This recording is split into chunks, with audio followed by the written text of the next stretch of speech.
mis hermanos, bienvenidos una vez más a Defensores del Nombre de Jesús.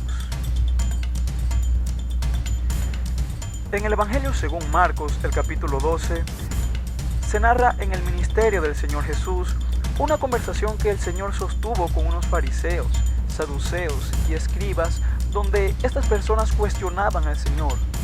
Pero hubo una interrogante por parte de uno de los escribas en el capítulo 12, el verso 28, que dice: acercándose uno de los escribas que los había oído disputar y sabía que les había respondido bien, le preguntó: ¿cuál es el primer mandamiento de todos? En el verso 29 encontramos la respuesta que da el mismísimo Señor Jesús. Verso 29, Jesús le respondió: el primer mandamiento de todos es: oye Israel, el Señor nuestro Dios, el Señor uno es.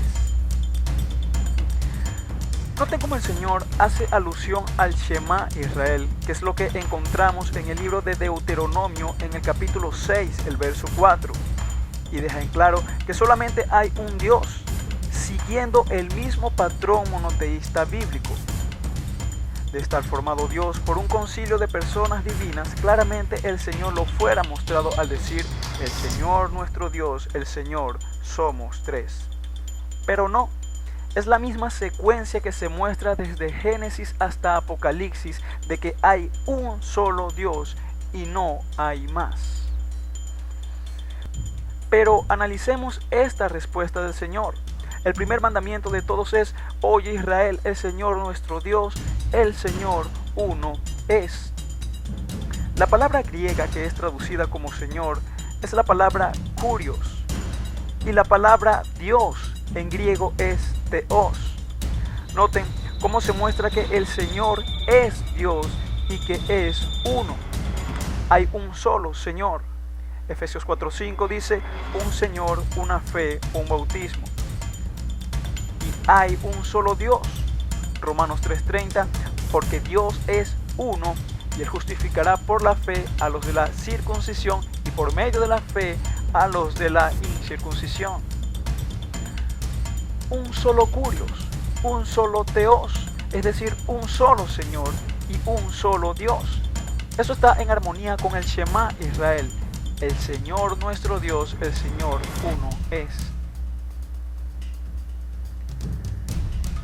En el libro de Juan, capítulo 20, es narrado cuando el Señor se presenta con vida a sus discípulos, luego que 3 días antes había sido crucificado. El Señor había resucitado. Pero hubo un discípulo de Cristo que no estuvo presente en el momento en que aparece el Señor. Este era Tomás, que era llamado Dídimo.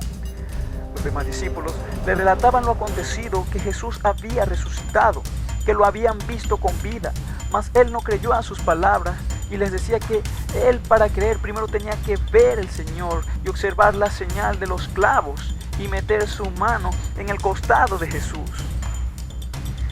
Juan capítulo 20, verso 26 dice: 8 días después estaban otra vez sus discípulos dentro y con ellos Tomás.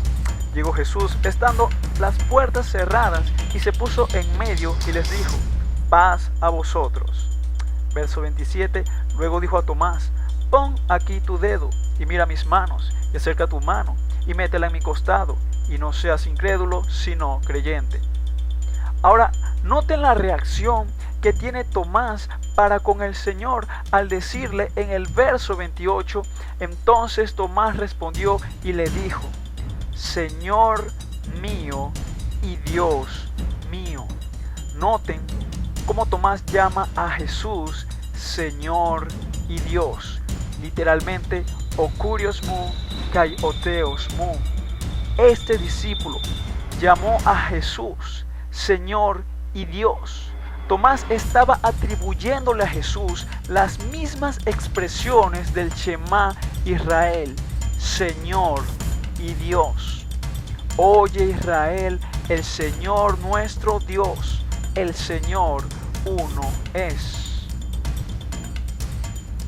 Jesús en ningún momento corrigió a Tomás por haberse dirigido a él de esta manera, como si estuviera equivocado con referirse a él de esta forma. es porque Jesús realmente lo era. Jesús es el Señor, Jesús es Dios. Oye Israel, el Señor nuestro Dios, el Señor uno es, porque Jesús nuestro Dios, Jesús uno es.